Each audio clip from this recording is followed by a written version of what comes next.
कहते हैं उधार की जूती खैरात का नाड़ा, पर्दे मुल्ला ब्याह उधारा। कुछ वैसी ही स्थिति है पाकिस्तान की। अचानक से रूस ने पाकिस्तान जाने वाली जहाज को रोक लिया है। जानेंगे रूस ने ऐसा क्यों किया है। और जहां एक तरफ ये सब कुछ हो रहा है तो वहीं दूसरी तरफ बांग्लादेश ने भारत के ऊपर से बैन हटा लिया है। लेकिन क्या अब भारत को जवाब देना चाहिए? जानेंगे जियोपॉलिटिक्स में क्या कुछ चल रहा है। आइए जानते हैं इन खबरों को विस्तार से। जो चीज इंडोनेशिया ने की थी वही गलती बांग्लादेश ने की और बांग्लादेश को इसका इस तरीके से भुगतान करना पड़ा कि बांग्लादेश को आखिर नाक रगड़ना पड़ा। इंडोनेशिया ने जरूरत से ज्यादा चालाकी दिखाते हुए पाम ऑयल के निर्यात पर रोक लगा दिया था और वो भी तब जब भारत बहुत ज्यादा पाम ऑयल खरीदता था इंडोनेशिया से। पाम ऑयल एक ऐसी चीज थी जिसका तुरंत से निदान भारत नहीं कर सकता था, लेकिन ये बैन अचानक से लगाया गया था। भारत इसमें पूरी तरीके से फंस गया था। लेकिन आखिरकार बाद में इंडोनेशिया को बैन हटाना पड़ा और बैन हटाने के साथ साथ भारत से मिन्नत करनी पड़ी कि आप फिर से अपना बाजार चालू करो और हमसे खरीदो, क्योंकि इंडोनेशिया को बहुत ज्यादा नुकसान होने लगा था। खैर, पाम ऑयल हमारी जरूरत थी तो हमने खरीदना भी शुरू कर दिया। अब हाल ही में भारत, जो कि सबसे ज्यादा प्याज बेचता है श्रीलंका को और बांग्लादेश को। श्रीलंका में झटका लगा भारत को इसलिए क्योंकि यहाँ मंदी का दौर था। इनके पास खरीदने के लिए इतना पैसा नहीं था कि वो बड़ी मात्रा में भारत से प्याज खरीदते। स्लो डाउन की वजह से श्रीलंका में हमारा प्याज बिकना कम हो गया और वो कम ना के बराबर हो गया। बांग्लादेश ने इसी समय भारत को एक बड़ा झटका दिया और भारतीय प्याज पर बैन लगा दिया। बैन लगाने का कारण क्या था? बैन लगाने का कारण ये था कि बांग्लादेश ये कह रहा था कि हमारी अपनी प्याज की फसल बर्बाद हो रही है, हमारे स्थानीय लोगों को पैसा मिलना चाहिए, वो पैसा भारत नहीं जाना चाहिए। आपको बता दें, श्रीलंका में तो प्याज बहुत ज्यादा एक्सपोर्टर ने खुद ही बंद कर दिया था, क्योंकि जब ये भेज देते थे पेमेंट बहुत डिले होने लगा, पैसे उनके पास थे नहीं, तो इन्होंने प्याज भेजने भी बंद कर दिए।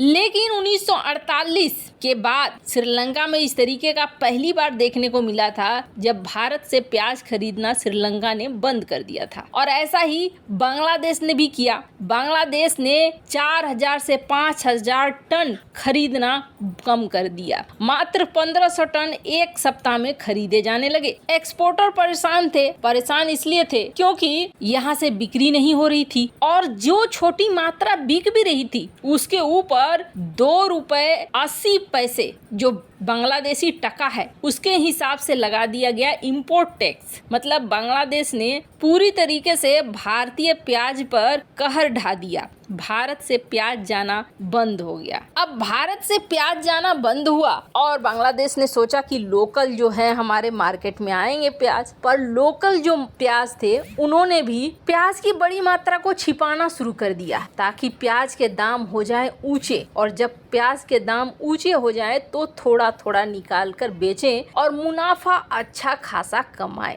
यही सोच थी और इस सोच के तहत लोकल जो फार्मर थे उन्होंने भी बेचना बंद कर दिया। अब आ गई सबसे बड़ी समस्या बांग्लादेश के ऊपर, क्योंकि आने वाला है बकरीद। जून के 29-30 तारीख को बकरीद मनाया जाने वाला है। ये एक ऐसा समय है जहां प्याज की जरूरत बहुत ज्यादा है और प्याज की जरूरत इस समय ये सोचकर भी बैठे हुए हैं जो लोकल किसान हैं कि ऐसे समय में तो हमारा प्याज बहुत अच्छे से बिकेगा। अब यहाँ सरकार ने यू टर्न ले लिया है और यू टर्न लेते हुए सरकार ने बैन उठा दिया है, हटा लिया है भारत के ऊपर से और कहा है कि हमारे पास प्याज का बहुत बड़ा डिमांड है, आप हमें प्याज भेजो। खैर, ये होती है मौके वाली बात। अब भारत प्याज भेजता है या नहीं भेजता है ये तो आने वाले समय में पता चलेगा। पर यहाँ दूसरी तरफ एक और झोल कर दिया है एक और मुस्लिम देश ने। पाकिस्तान ने बड़ी अच्छी वाली दोस्ती बढ़ाई रूस के साथ और रूस ने भी दिखाया कि हम तुम्हारे दोस्त हैं, और ऐसा करके दोनों के बीच में एक डील हो गई तेल की, और इसमें ठीक ठाक तेल पहली बार में रूस ने भेज दिया पाकिस्तान को 1 लाख टन का क्रूड ऑयल। इसके लिए पाकिस्तान ने फिर से ऑर्डर दे दिया। एकदम से लगा कि दोनों की दोस्ती आसमान की ऊंचाई को छुएगी और फोड़कर आसमान निकल जाएगी। बढ़िया वाला था। रूस ने बोला था पाकिस्तान को कि हम पहली बार जहाज भेजेंगे, एक सिस्टम बन जाएगा हम लोगों के बीच में, तुम हमें पेमेंट कर देना, और जब सिस्टम बन जाएगा तो फिर हम लगातार एक दूसरे के साथ व्यापार करेंगे, कोई टेंशन वाली बात नहीं होगी। सुनकर बहुत अच्छा लगा। पहली बार इन्होंने शिपमेंट भेजी और पाकिस्तान में जब शिपमेंट उतरी तो हो हल्ला मच गया।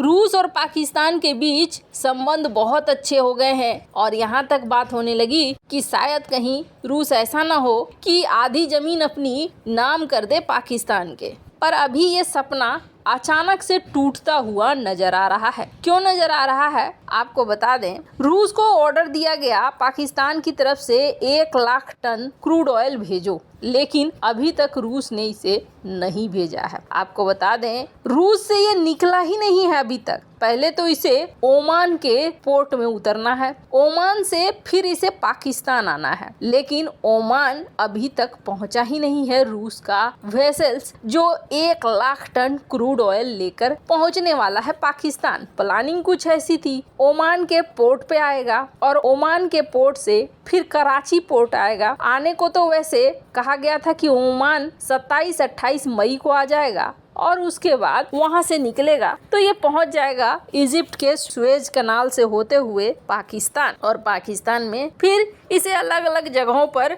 भेज दिया जाएगा। सारा कुछ ठीक था। पाकिस्तान बैठा इंतजार कर रहा था कि अब यहाँ पर आएगा, पर ऐसा लग रहा है जैसे कि रूस ने रिलीज ही नहीं किया है। अब रूस के नहीं रिलीज करने का कारण क्या है तो आपको बता दें, पाकिस्तान एक सिस्टम ला रहा है। पाकिस्तान के पास डॉलर तो है नहीं। यहाँ पर पाकिस्तान ने ये कहा है कि हम बार्टर ट्रेड करेंगे ईरान के साथ, रूस के साथ और अफगानिस्तान के साथ। बार्टर ट्रेड होता क्या है, सामान के बदले में सामान। लो बाबा आदम के जमाने में पहुंच रहे हैं सब। अब रूस को सामान के बदले में सामान चाहिए नहीं। ये सिस्टम छोटी मोटी चीजों के लिए फिर भी अपनाया जा सकता है, लेकिन बड़े लेवल पर अपनाना कहीं से भी सही नहीं है। कहा जा रहा है इसी वजह से रूस ने अब तेल भेजने में देर करनी शुरू कर दी है। वैसे इन सब मामले में आपकी क्या राय है, कमेंट कर जरूर बताएं। जल्द मिलते हैं अगले वीडियो में नई खबर के साथ।